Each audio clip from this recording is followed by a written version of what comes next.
இப்போதான் நம்ம நிறைய பேருக்கு மிட் டேர்ம் எக்ஸாம் முடிஞ்ச மாதிரி இருக்கும். அதுக்குள்ளேயே பார்த்தீங்கன்னா ஒரு குவார்ட்டர்லி டைம் டேபிளோட வந்தது பார்த்தோன்னே பசங்களுக்கு ஷாக்கிங்காக இருக்கும். ஆனால் குவார்ட்டர்லி எக்ஸாமில் போய் நீங்கள் ஷாக் ஆகிடக்கூடாதுன்னா இப்போதைக்கு இந்த ஷாக்கிங் டைம் டேபிளை ஃபாலோ பண்ண ஸ்டார்ட் பண்ணுங்கள். நம்மளுக்கு எக்ஸாம் வந்து செப்டம்பர் 15 கிட்டே வரும்.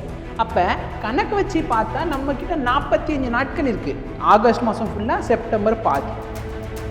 ஆனால் இதில் நம்மளுக்கு நம்ம ரொம்ப ப்ரொடக்டிவாக இருக்க முடியிற நாட்கள் பார்த்தீங்கன்னா குத்து மதிப்பு ஒரு 30, கையில் 30 நாட்கள் தான் இருக்குது. அந்த 30 நாளில் நம்ம வந்து சப்ஜெக்ட் பை சப்ஜெக்ட் படிக்கணும். ஓகேங்களா? எந்த சப்ஜெக்ட் எடுத்தாலும் சரி உங்களுக்கு ஆல்மோஸ்ட் ஒரு 5 யூனிட்ஸ் ஆகுது இருக்குண்டா சிலபஸில். எத்தனை யூனிட்ஸ் இருக்க போகுது? 5 யூனிட்ஸ் ஆச்சு இருக்க போகுது. So maths, physics, chemistry, biology. சரியா? ஸோ நீங்கள் வந்து பயாலஜியாக இருக்கலாம், இல்லை கம்ப்யூட்டர் சயின்ஸாக இருக்கலாம். ஓகே, இல்லைனா பாட்னி, ஜுவாலஜி அப்படி கூட புரியும். அப்போ மெயினான சப்ஜெக்ட் எதெல்லாம் sir? Maths, physics and chemistry. Engineering போக போகிறீங்க அப்படின்னா இந்த 3 சப்ஜெக்ட் தான் கட் ஆஃபை டிட்டர்மைன் பண்ண போகுது. ஓகே, மற்றபடி சப்போஸ் நான் அக்ரிகல்ச்சர் அந்த மாதிரி போகிறேன்னா பயாலஜியோட கட் ஆஃப் வந்து அந்த இடத்துல சேர்க்கப்படும். இப்போ நல்லா பாருங்க எப்படி சார் நான் பிளான் பண்ணுறது. ஓகேவா? ஃபிசிக்ஸை பொறுத்த வரைக்கும் இப்போ 5 யூனிட் இருக்குன்னு வச்சுக்கோ. ஃபிசிக்ஸில் எத்தனை யூனிட் இருக்குது சார்? 5 யூனிட் இருக்குது. மேத்ஸில் வந்து அதே மாதிரி half ஆஃப் த சிலபஸ். சரியா? எவ்வளோ சிலபஸோ அதுக்கு ஏற்ற மாதிரி half ஆஃப் த சிலபஸ். நிறைய பேருக்கு தெரியல சார், எவ்வளோ தெரியல சார், எவ்வளோ லெசன் வரப்போகுது அப்படிங்கிறது எங்களுக்கு தெரியலன்னா உங்கள் புக்கோட இண்டெக்ஸ் பேப்பரை ஓப்பன் பண்ணுங்க. நான் வந்து ஃபிசிக்ஸ் ஃபேக்கல்ட்டி, எனக்கு ஃபிசிக்ஸ் தான் தெரியும், மற்ற சப்ஜெக்ட்லாம் என்னங்கிறது எனக்கு தெரியாது. ஓகே, ஏன்னா இப்போ கெமிஸ்ட்ரி எடுத்துக்கிட்டோம்னா வரிசை 5 லெசன் இருக்காது. என்ன பண்ணியிருப்பாங்க? ஃபிசிக்கல்லேருந்து 1 லெசன், ஆர்கானிக்லேருந்து 1, இன்ஆர்கானிக்லேருந்து இந்த மாதிரி எடுத்திருப்பாங்க. அப்போ நீங்கள் என்ன பண்ணுங்கன்னா உங்கள் புக்கை ஓப்பன் பண்ணிக்கோ. புக்கை ஓப்பன் பண்ணிட்டு ஜூன், ஜூலை, ஆகஸ்ட், அப்புறம் செப்டம்பர். இந்த ஜூன், ஜூலை, ஆகஸ்ட், செப்டம்பர் இந்த 4 மாசத்துல எந்தெந்த லெசனோட பேரெல்லாம் இருக்கோ அது எல்லாமே உங்களுக்கு டெஃபினெட்லி குவார்டர்லி எக்ஸாம்ல வரும். செப்டம்பர்ல இருக்கிறது கூட விட்டுருங்க. ஒரு சில டைம் என்ன ஆகும்னா செப்டம்பர்ல ஒரு பாதி லெசன் வந்து செப்டம்பர் செகண்ட் ஹாஃப்ல இருந்து தான் ஸ்டார்ட் ஆகும். ஓகேவா? வேற ஆப்டிக்ஸ் வந்து செப்டம்பர் செகண்ட் ஹாஃப்ல ஆரம்பிக்குதுன்னா அவன் இன்க்ளூட் ஆக மாட்டான். ஃபிசிக்ஸை பற்றி ரொம்ப கிளியரா சொல்லணும்னா ஃபர்ஸ்ட் வால்யூம் புக் ஃபுல்லா 11th சரி 12th சரி. 11th மேபி அந்த கிராவிடேஷன் லெசனை விட்டுருங்க. அதுக்கு முன்னாடி இருக்கிறது எல்லாமே ஃபர்ஸ்ட் வால்யூம் புக்கில் உங்களுக்கு குவார்டர்லி எக்ஸாமுக்கான சிலபஸாக இருக்கும். சரியா? இப்போ எவ்வளோ லெசன் சார் இருக்குது? Sir 5 lesson. டைட்டிலை பார்த்த உடனே சார் 600க்கு 600 மார்க் வாங்கணும்னா என்ன சார் பண்ணுறது? நல்லா பாரு, இன்னைக்கு நான் சொல்ல போகிற விஷயம் 600க்கு 600 மார்க் வாங்குறவங்களுக்கு மட்டும் கிடையாது. அதாவது சப்ஜெக்டில் 100க்கு 100 மார்க் வேணும்னா என்ன பண்ணுங்கிறது நான் சொல்கிறேன். சார் 100க்கு எனக்கு 85 மார்க் வேணான்னு என்ன பண்ணணும்னு நான் சொல்கிறேன்.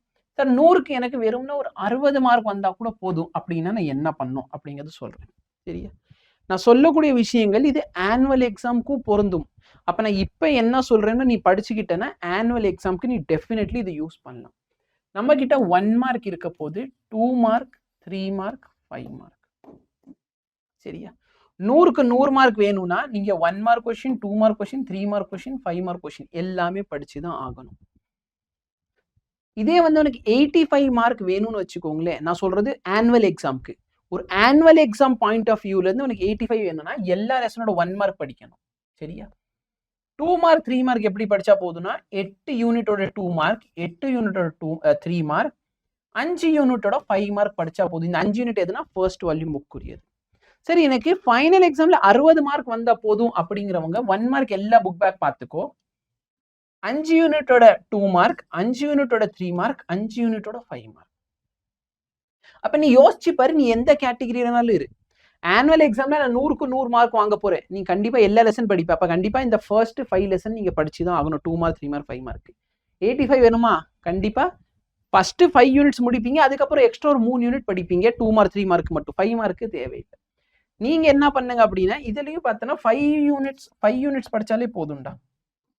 ஓகே, 5 யூனிட்ஸ் ஃபர்ஸ்ட் 5 யூனிட் படிச்சுக்கோ. ஆனால் நியூமரிக்கல். ஸோ 100க்கு 100 எய்ம் பண்ணவங்க நியூமரிக்கல் பார்க்கணும். சார் இப்போ சொல்லுங்க சார், இப்போ நான் குவார்டர்லி எக்ஸாமுக்கு படிக்க போறேன், என்னால் எல்லாமே படிக்க முடியுமான்னு கேட்டால் எனக்கே டவுட். அப்படி டவுட் இருக்கிறவங்க என்னன்னா 100க்கு 100 வேணும், கண்டிப்பா 100க்கு 100 வேணும்னா 5 யூனிட் படி, 5 யூனிட் படி, 5 யூனிட் படி. சரியா? சார் எனக்கு 100க்கு ஒரு 85 மார்க் வந்தா போதும் அப்படின்னு நினைக்கிறவங்க 1 மார்க் 5 யூனிட்டுக்கு பார்த்துக்கோ. இதுல ஒரு 4 யூனிட்டுக்கு மட்டும் இதை முடிச்சிரு. சரியா? 4 யூனிட்டுக்கு மட்டும் இதை பார்த்துக்கோ. ஒரு 3 யூனிட் மட்டும் 3 மார்க் கொஸ்டின் பாரு. இப்படி பண்ணா உனக்கு 85 மார்க் வந்துடும்.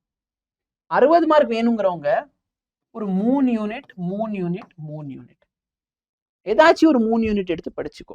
ஆனா நீ நல்லா பாரு, ஆனுவல் எக்ஸாம் எழுத போறப்போ நீங்க இந்த ஃபர்ஸ்ட் 5 யூனிட்ஸ் தான் தேவை. அப்ப நான் என்ன ரெக்கமெண்ட் பண்ணுவேன்னா, இப்பல இருந்து உட்காந்து நீங்க இந்த 5 யூனிட்ஸ் படிச்சிட்டீங்கன்னா ரொம்ப நல்லது. சார் அவ்வளோ படிக்க முடியாதுன்னா நீ சின்ன சின்ன எய்ம் வை. சரியா? ஃபர்ஸ்ட் 3 யூனிட்டை முடிங்க. சரி, இதுல 3 யூனிட்ல எல்லாமே படிக்கணுமான்னு கேட்டா கிடையாது. இம்பார்ட்டன்ட் கொஸ்டின் படிச்சா போதும். சரி, இந்த மாதிரி எல்லா லெசனுக்கும் இதே கதை தான். ஓகே, இம்பார்ட்டன்ட் கொஸ்டின்ஸை மட்டும் படி, போதுமானது. 100க்கு 100 எய்ம் பண்றவங்க மட்டும்தான் நியூமரிக்கல்ஸ் பாருங்க, மற்றவங்களாம் நியூமரிக்கல் தொடவே வேண்டாம். மிச்சம் எல்லாரும் என்ன பண்ணுங்க, புக் பேக்ல இருக்கிறத மட்டும் படி. இப்போ இம்பார்ட்டன்ட் கொஸ்டின் உங்களுக்கு வேணும்னா பிடிஎஃப் வேணும் அப்படிங்கிறத கமெண்ட் பண்ணுங்க. நான் உங்களுக்கு பிடிஎஃப் கொடுக்குறேன் நம்ம வாட்ஸ்அப் சேனல்ல. சரியா?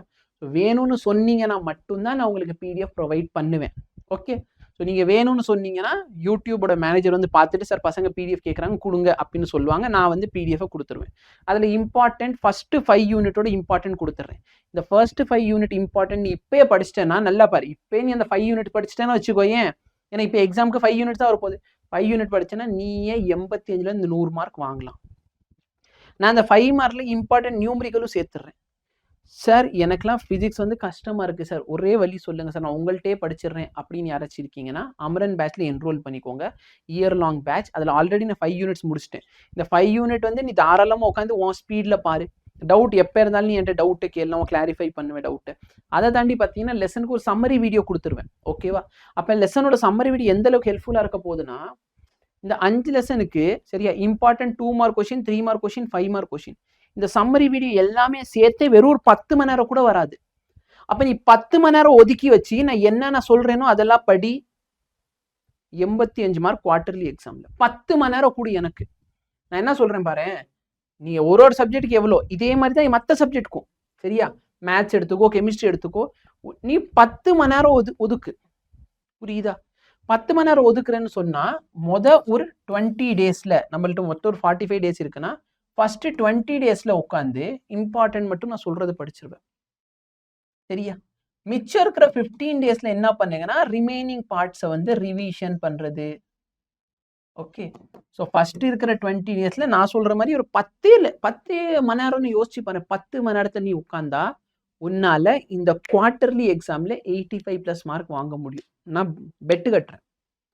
நான் சொல்றது நீ படிக்க ரெடியா இருக்குன்னா 10 மணி நேரம் ஒதுக்காரு, 85 மார்க் பிசிக்ஸ்ல எடுத்துடலாம். இதே மாதிரி கெமிஸ்ட்ரி, இதே மாதிரி பாட்னி. ஸோ ஆல்மோஸ்ட் ஒரு 20 டேஸ் டைம் கூட எடுத்துக்கோங்களேன். 20 டேஸ் டைம் எடு. சரி, ஒரே நாளில் உட்கார போகிறது, ஒரு நாளைக்கு 2 மணி நேரம் 3 மணி நேரம் உட்காரு, சண்டே வந்து ஃபுல்லாக வச்சுக்கோ. அப்போ ஒரு ஃபர்ஸ்ட் 20 டேஸில் வந்து physics, chemistry, maths, bio 4 subject தான் முக்கியமானது. 4 சப்ஜெக்டில் உட்காந்து முடிச்சாலே போதுமானது. மிச்சம் இருக்க 15 டேஸ் ரிவிஷனுக்கு வச்சுக்கோ. இதில் என்ன சார், ஆல்மோஸ்ட் ஒரு 5 லெசன் இருக்குன்னா 4 லெசன் வச்சுக்கோ. மிச்சம் இருக்க ஒரு லெசன் வந்து ரிவிஷன். அப்போ நீங்கள் சைட் பை சைடாக உட்காந்து படித்தாலே போதும், ஒன்னால மார்க் ஸ்கோர் பண்ண முடியும். அமரன் பேட்ச் ஜாயின் பண்ணாலும் அமரன் பேட்ச் ஜாயின் பண்ணிக்கோங்க. சரியா? பேட்ச்சில் போய் பாருங்கள், ஆஃபர் போய்கிட்டே இருக்கும். ஸோ தயவுசெய்து ஆஃபர் இருக்கிறப்ப என்ரோல் பண்ணிக்கோ. சரி, எப்போதைக்கு ஏதோ ஒரு ஆஃபர் போகும். ஸோ அதில் என்ரோல் பண்ணிங்கன்னா வெறும் 999K பேட்ச் கிடைக்கும். ஓகே, வீடியோ லேட்டாக பார்த்தீங்கன்னா இதே ஆஃபர் வந்து போயிடுச்சுன்னா 1499 ஆயிரும். ஸோ ஜாயின் பண்ணிக்கோங்க. ஓகே, இன்னும் டைம் இருக்குது. இந்த டைமில் நீ ப்ராப்பராக படித்தா குவார்டர்லியே சூப்பரான மார்க் எடுக்கிறதுக்கு நான் கேரண்டி. பட் படிக்கிறதுக்கு நீ ரெடியாக இருந்தால் பேட்ச் இன்னைக்கு என்ரோல் பண்ணிக்கோ. தேங்க்யூ.